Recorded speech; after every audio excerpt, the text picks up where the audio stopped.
"You shouldn't be out here alone," Marcus Brooks said, his deep voice calm but firm as rain soaked through his city sanitation uniform. The reflective stripes on his jacket caught the dim glow of the streetlight.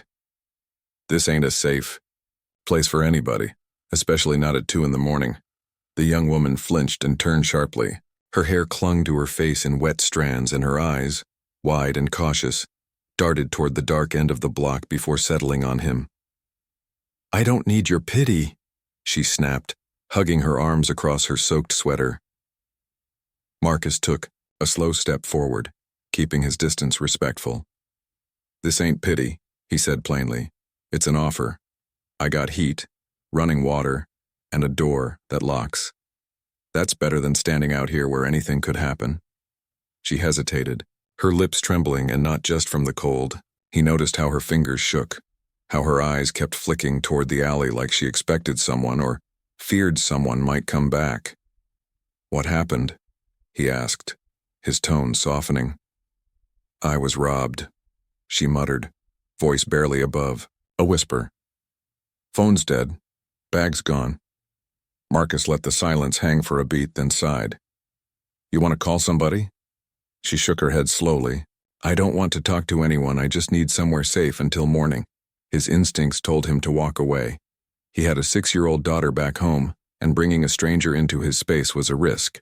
But something about the way she stood, soaked in rain, trembling from more than the cold, made him stop thinking and start acting. "All right," he said, adjusting the strap on his bag. "I stay 2 blocks from here. It ain't fancy, but it's warm. You can take the couch for the night." She looked like she might argue again, but then her knees wobbled slightly. "Okay," she whispered. They walked in silence. Marcus kept a small gap between them, protective but careful not to crowd her. When they reached his small duplex, he unlocked the door and motioned for her to step inside. The house was modest but neat. A few children's drawings hung on the fridge. A tiny pink backpack sat near the door. "Shoes off there," he said, gesturing to a mat. "Couch is yours. Blankets in the closet." She nodded silently, brushing water from her face. Marcus walked to the back room and quietly locked his wallet and keys in a drawer, a habit from a life that had taught him caution. Then he grabbed a clean towel, an oversized sweatshirt, and a soft blanket. "Bathroom's on the right," he said, handing them to her. "Water takes a minute to heat up, but it gets there."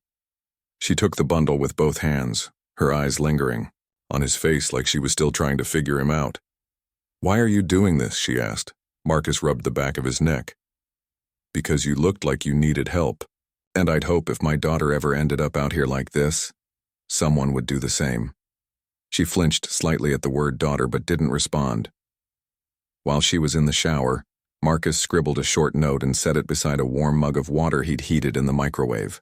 Then he disappeared down the hallway into the bedroom where his daughter was asleep. Zaria emerged from the bathroom about 20 minutes later.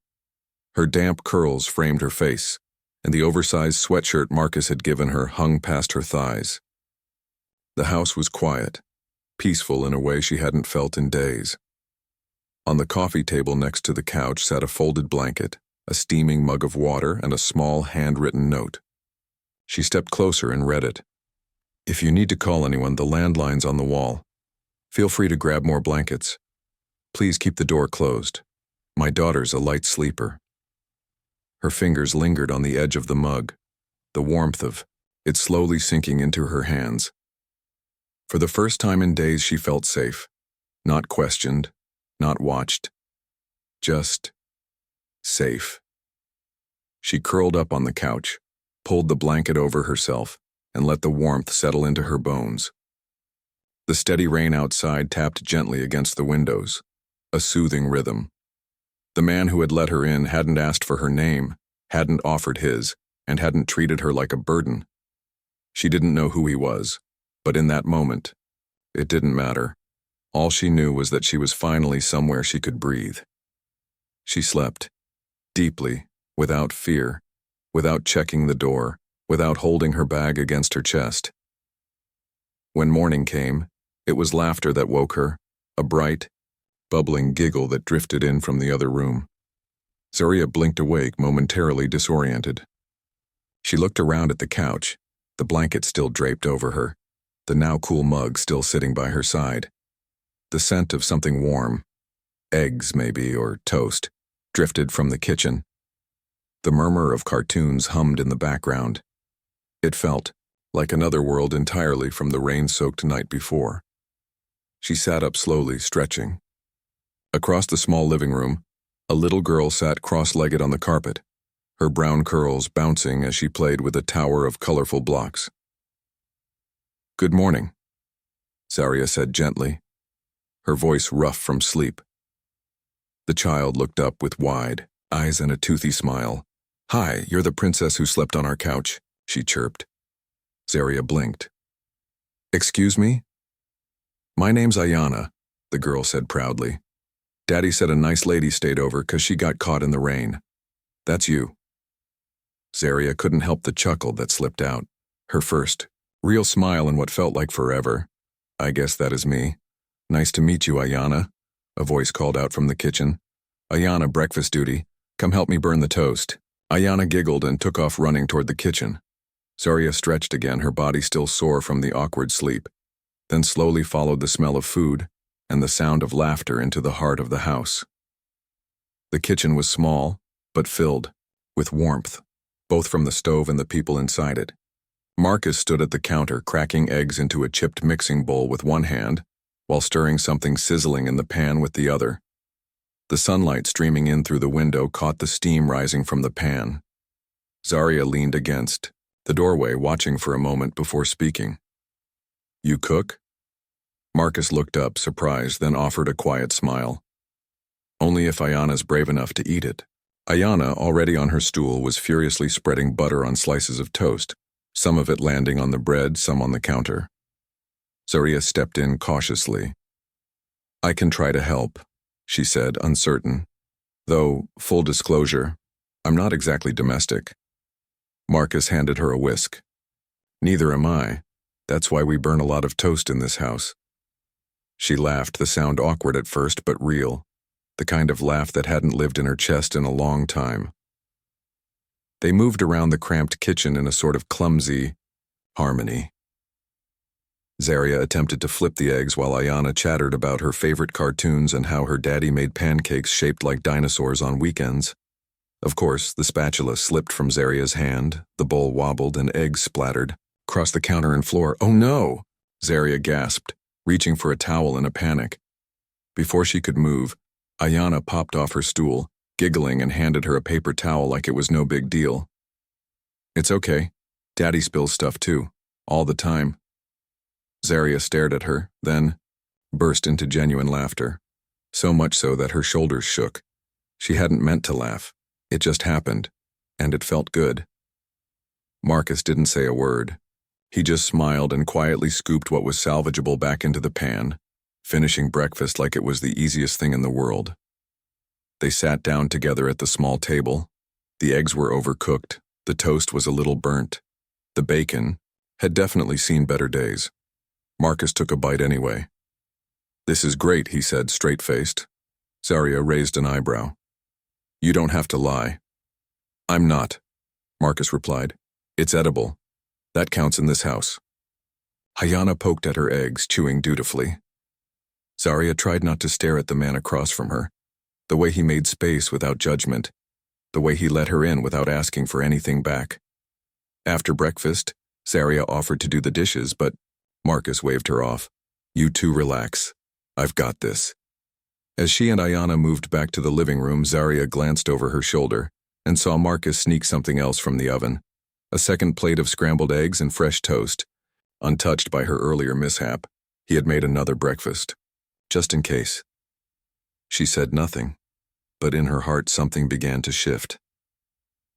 Later that morning, while Zarya sat on the carpet helping Ayana piece together a crooked Lego house, the little girl leaned in close and whispered, "The eggs Daddy made. After were better, but it's okay, he still ate yours." Zarya's brows lifted. "He made more?" Ayana nodded enthusiastically. "But he told me not to tell." She gasped, then clamped a hand over her mouth. "Oops." Zarya stood, walked to the kitchen doorway, and leaned against the frame. Marcus was mid-bite, His fork paused in the air, caught red-handed with his second plate. "You made more eggs," she said, arms folded, eyebrow raised. Marcus looked at her with mock guilt, then shrugged. "So I burned breakfast," she added, testing him. He put the fork down and leaned against the counter. "You cooked breakfast, that's what matters. Why not just say that instead of pretending to enjoy that chewy bacon?" "Because," Marcus replied simply, "the first time you try something, it's supposed to be messy.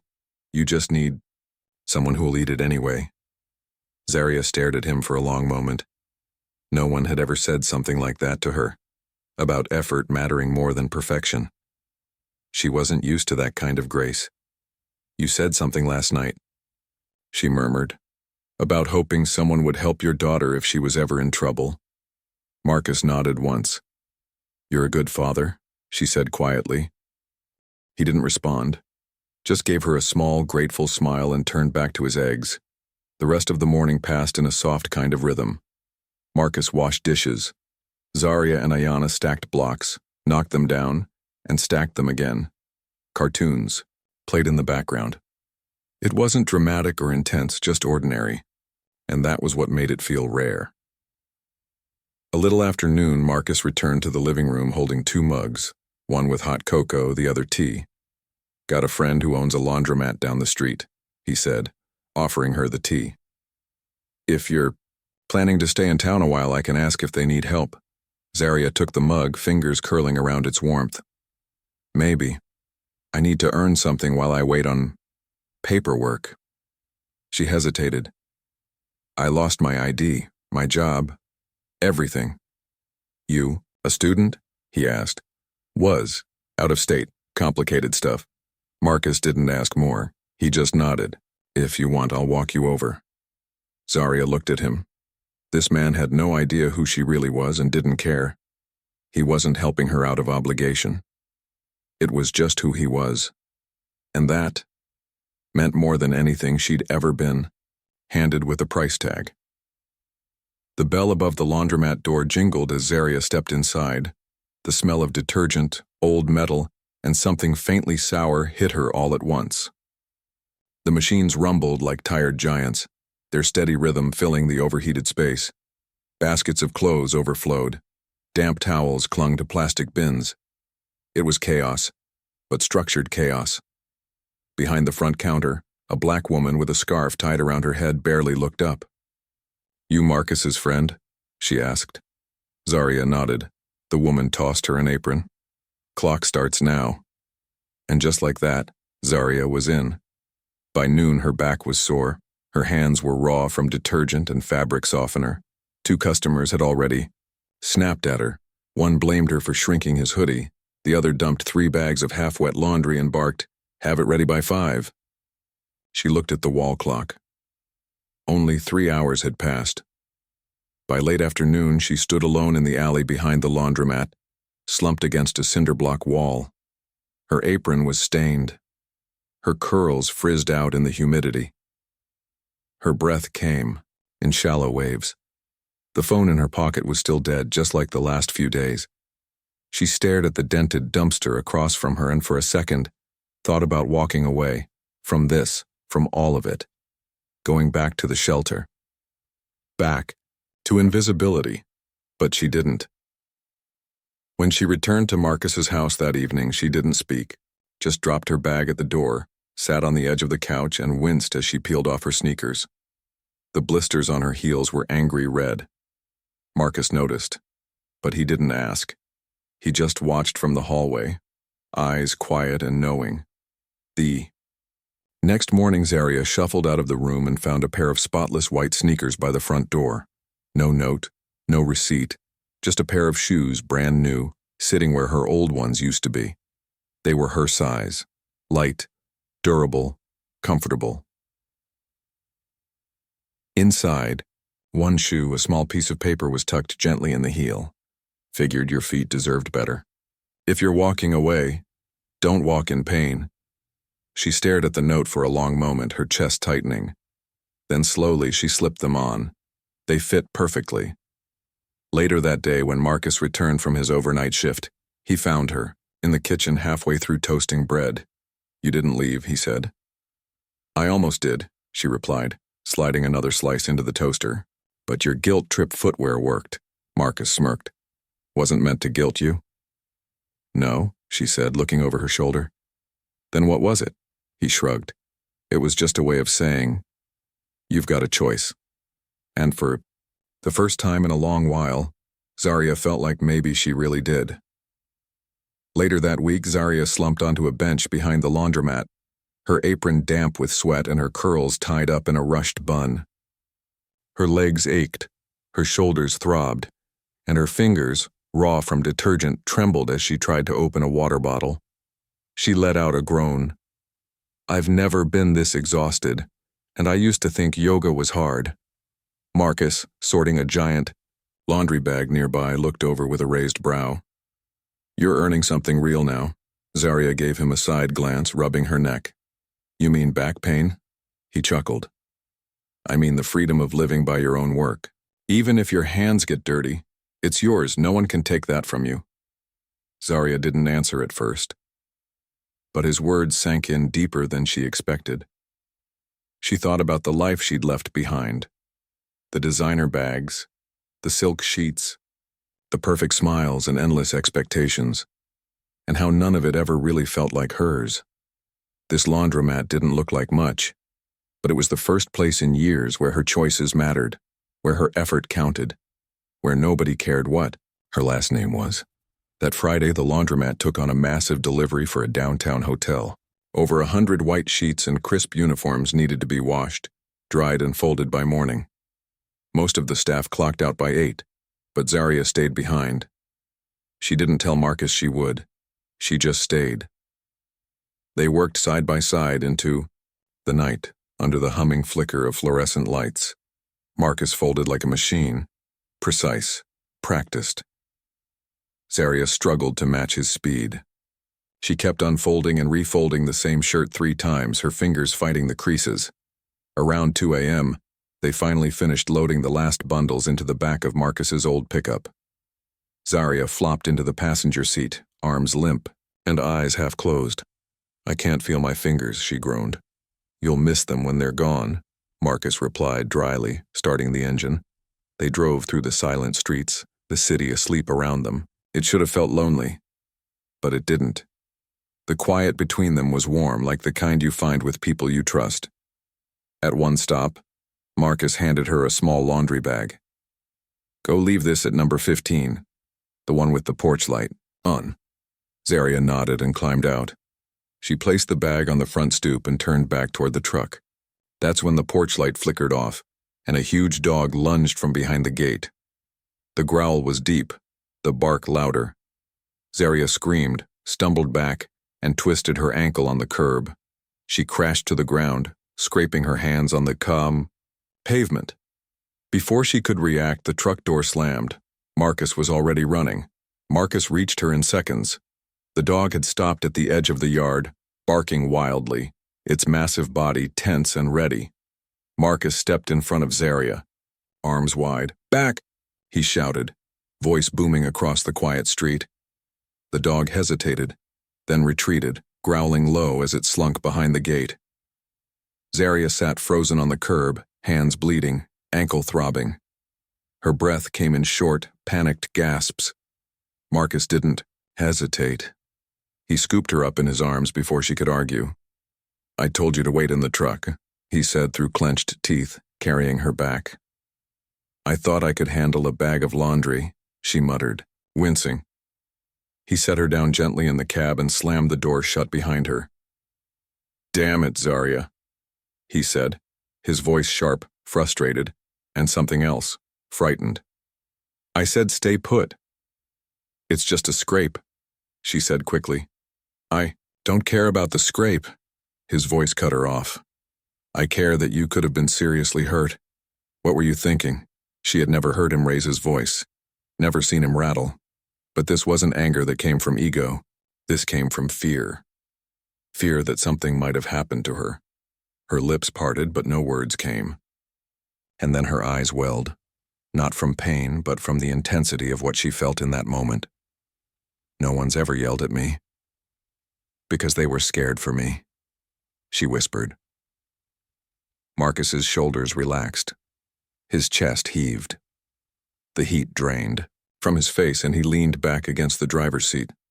Well, he said quietly, trying to cover the emotion in his voice. You're in the wrong house now.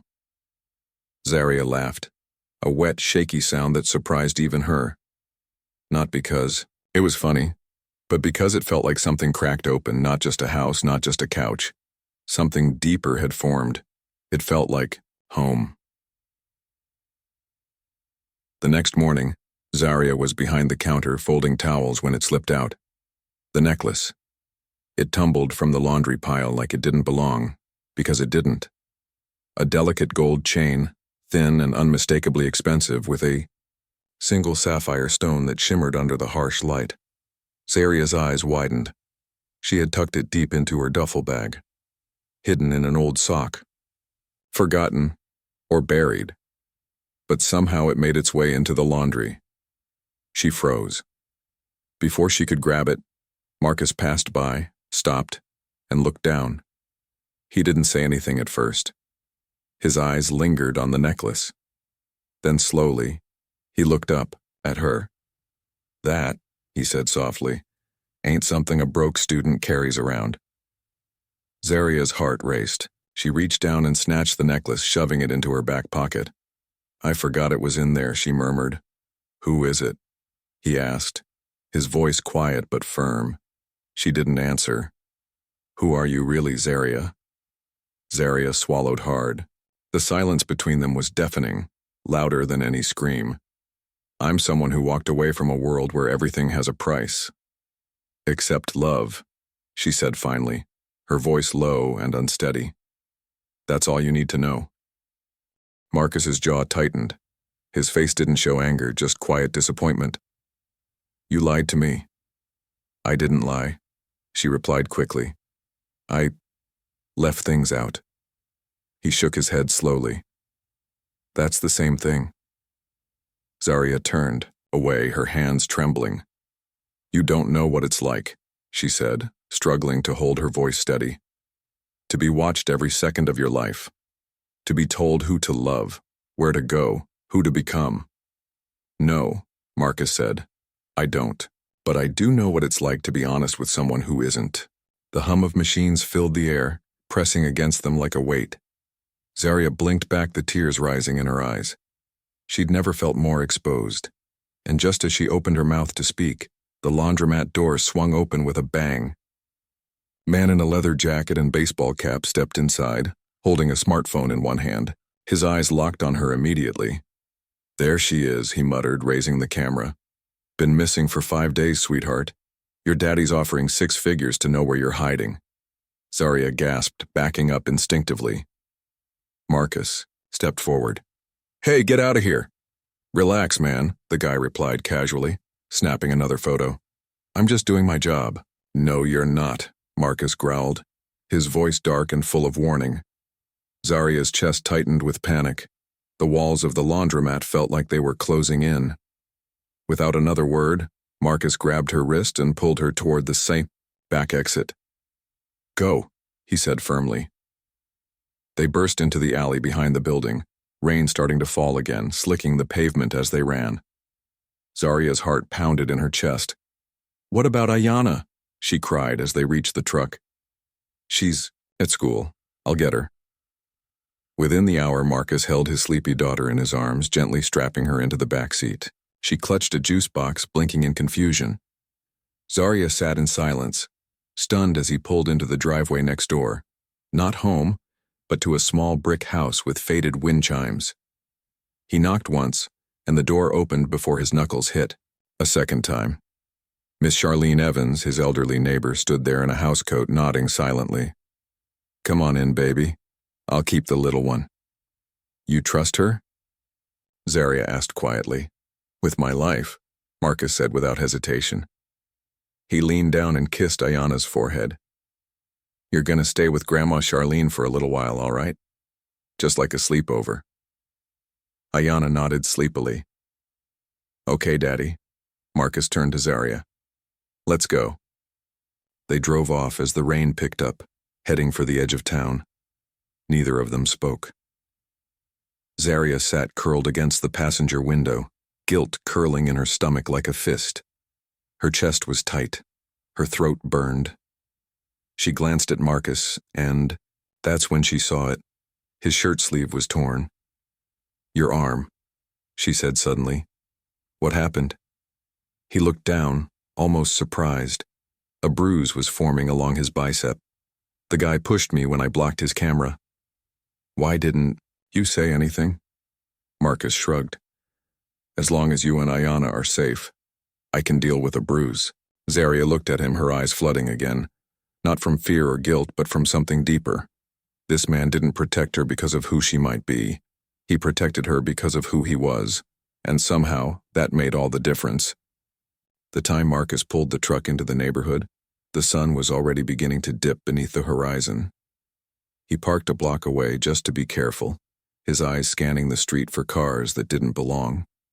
Zaria sat beside him, shoulders tense, fingers clenched in her lap. Something felt wrong. Off. She could feel it crawling up her spine. "The porch light's off," she said softly. Marcus's jaw tensed. "Stay here." But she had already opened the door. "If someone's here, I need to face it." They walked together toward the house. The driveway glistened under the wet street lamp glow. And that's when they saw it. A sleek black town car idling quietly in front of the duplex. Its chrome rims shimmered like a threat. Two men in dark suits stood at the porch, stone-faced, still. The front door was open. Marcus instinctively stepped in front of Zaria, shielding her with his body. Then a third man emerged from inside. Tall, silver-haired, impeccably dressed in a charcoal gray coat. His presence didn't just fill the porch, it suffocated it. "Zaria," he said, his voice cold and sharp. "Get in the car." She froze. Marcus looked at her, then at the man. "Is that your father?" he asked, his voice flat. "I am Gregory Bennett," the man replied, his tone clipped. "You're the man who's been harboring my daughter." Marcus didn't flinch. "I'm the man who gave her a couch when she had nowhere else to go." Gregory's eyes scanned the house with distaste, nose wrinkling. This life? It's beneath her. You really think she belongs here?" "She made that decision," Marcus said, firm and steady. "Not me." "You can't keep her here," Gregory warned. "I'm not keeping anyone," Marcus replied. "But I'm also not handing her over like she's some package you misplaced." Gregory's face darkened. "You don't know who she is." "I don't care who she is," Marcus shot back. "I know the kind of person she is, that's what matters." Zaria stepped forward, trembling. Her voice came out low, but clear. "Dad, stop." Gregory didn't respond, just lifted his hand in a silent command. "Come home," he said coldly. "This is home," she whispered. "No," Gregory said, stepping toward her. "This is where you ran to, not where you belong." Marcus turned to her. "You don't have to go." But Zaria was already looking at the car. Her eyes were glassy, her shoulders rigid. "I think I do," she said, her voice breaking. "No one's forcing me, not with words, but they're still forcing me." Marcus understood. It wasn't chains. It wasn't threats. It was weight. Years of expectation, legacy, and silent control pressing her into obedience. She stepped, away from him slowly, like it hurt her to move. He didn't follow. A bodyguard opened the car door. Gregory said nothing. His silence screamed triumph. Zaria paused at the curb, back still turned. "I'm sorry," she whispered. Marcus didn't respond. The door closed behind her with a heavy thunk. The town car pulled away, tail lights bleeding into the wet street, and the sound of tires on pavement felt like an ending. Marcus stood on the porch, unmoving, fists clenched at his sides. Then he quietly stepped inside and turned off the porch. Light. The days that followed felt heavy, too quiet, too still. Marcus moved through them like a man underwater, slow, muted, half-present. He worked his night shifts sweeping city blocks, came home before sunrise, and prepared Ayana's lunch with hands that felt too mechanical. He hadn't told her why Zarya was gone, just that sometimes people had to leave, and it didn't mean they didn't care. Ayana didn't ask too many questions. She just stopped humming when she played, and she started sleeping with the lights on.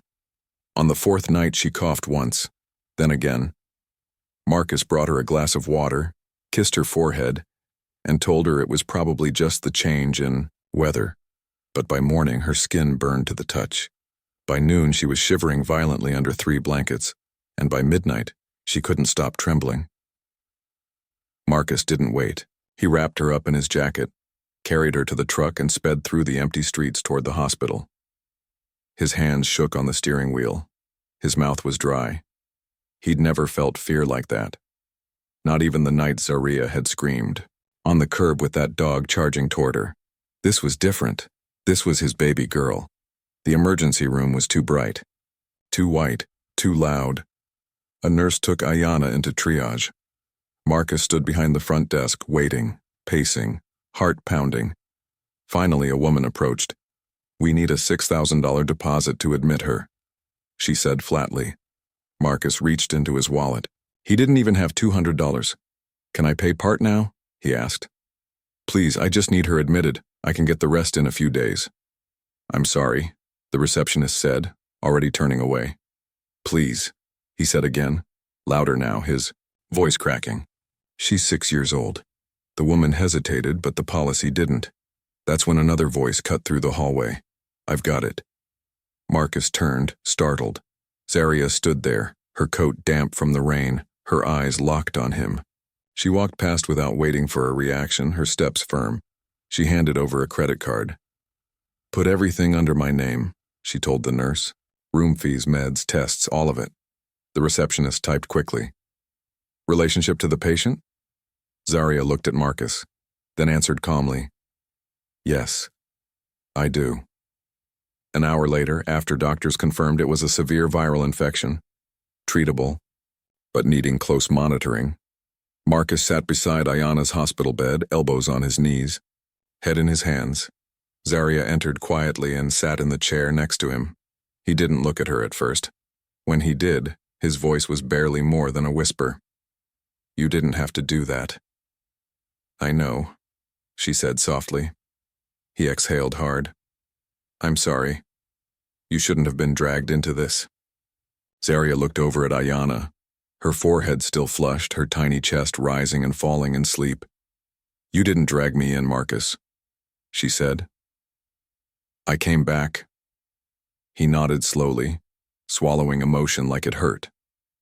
His voice dropped again, thick, with something he refused to let out. "I know you don't owe me anything, but thank you for coming back." Zarya leaned back in the chair, staring up at the ceiling. "You once told me that everyone deserves to walk without pain," she murmured. She looked at him then. "That goes for hearts, too." And for the first time in days, Marcus finally allowed himself to breathe, not just because his daughter was safe, but because she came back.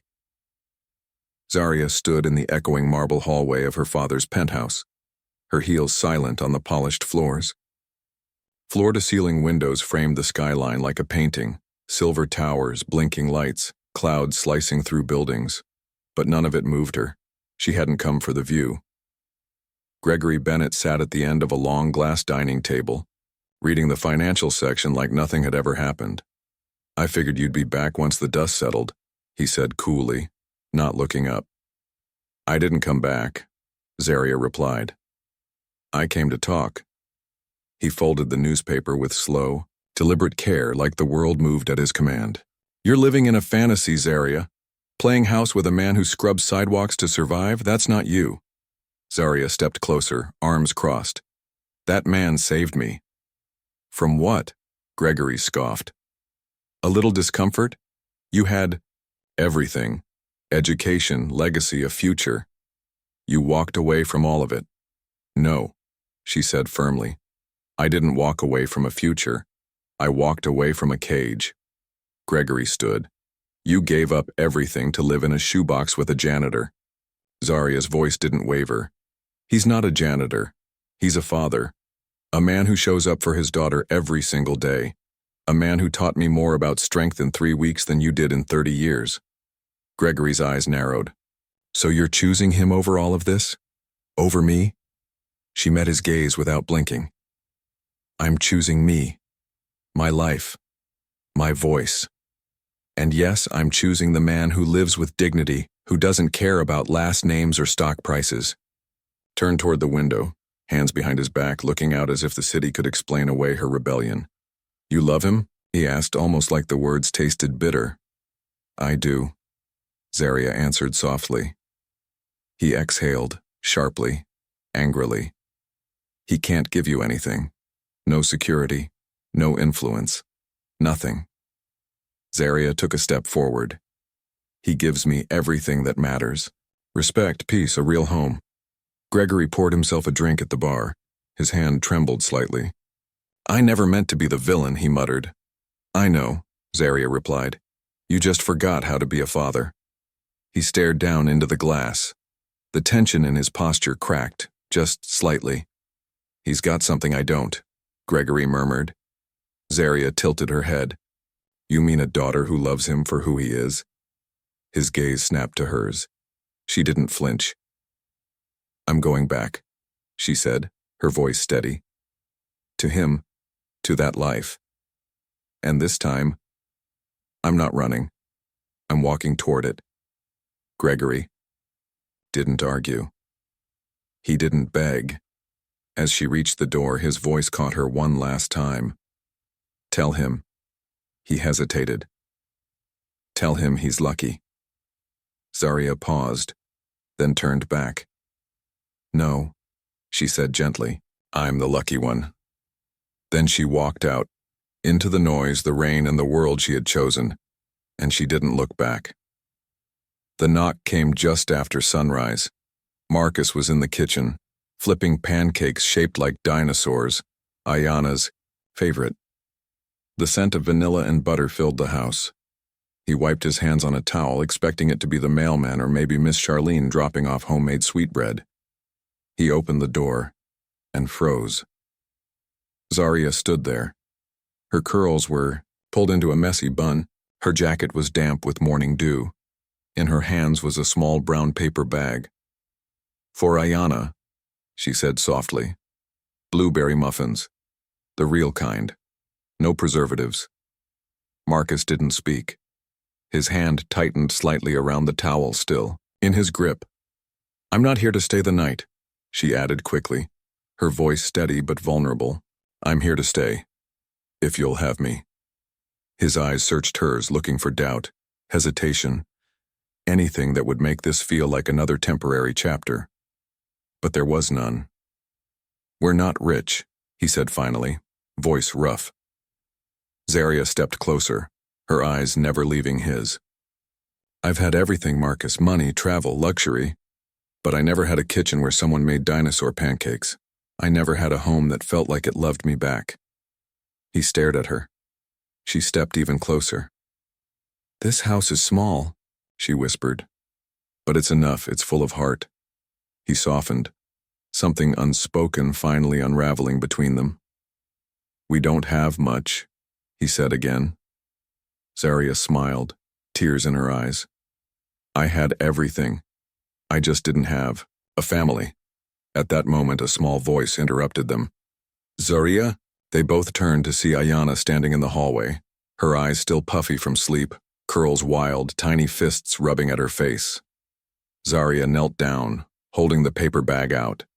Hey, sunshine, I brought muffins. Ayana's eyes lit up. She ran, forward, throwing her arms around Zaria's neck in a tight, sleepy hug. Are you staying forever? Zaria looked up at Marcus. He gave a quiet nod. Zaria smiled, her voice cracking as she whispered, Yeah, kiddo, forever sounds good. 2 months later, on a bright Saturday morning, the city park buzzed with life. Children laughing, dogs tugging. At leashes, the air filled with the scent of kettle corn and coffee. Parked near the entrance was Marcus's old pickup truck. now freshly painted and transformed into something more. A handmade sign hung proudly from the canopy. Brooks. Bites. Homemade breakfasts with heart. The tailgate had been converted into a tiny open-air kitchen. Zaria stood behind the griddle, apron on, flipping pancakes with the same focus she once used on term papers. Marcus stood beside her, scribbling down orders and handing out foil-wrapped breakfast burritos with calm efficiency. And Ayana? She had her own job, passing out napkins and homemade stickers with glittery hearts. Every time someone said thank you, she replied with a wide, toothy grin. You're welcome to come back tomorrow. They didn't make a fortune, but they made enough. More importantly, they made something real. Together. Zaria wiped sweat from her brow and glanced across the folding table. Marcus was watching her, a small smile tugging at the corner of his mouth. He mouthed the words, "Thank you." She grinned and winked back. In that moment, the city disappeared. The sounds faded. All that mattered was this little circle of joy they'd built together. Zaria never imagined that a couch on a rainy night would lead her to a home, a child's laughter, and a man who didn't need to offer her the world, because he'd already given her everything that truly mattered. And Marcus? He had opened his door for someone in need, and found a partner, a mother for his daughter, and the kind of love that doesn't ask for perfection, just presence. Sometimes, the richest lives aren't built on wealth, but on kindness, honesty, and the courage to choose love over fear. Marcus didn't offer her a mansion. He offered her a warm mug, a quiet couch, and a heart full of dignity. And that was exactly what Zaria had spent her whole life searching for.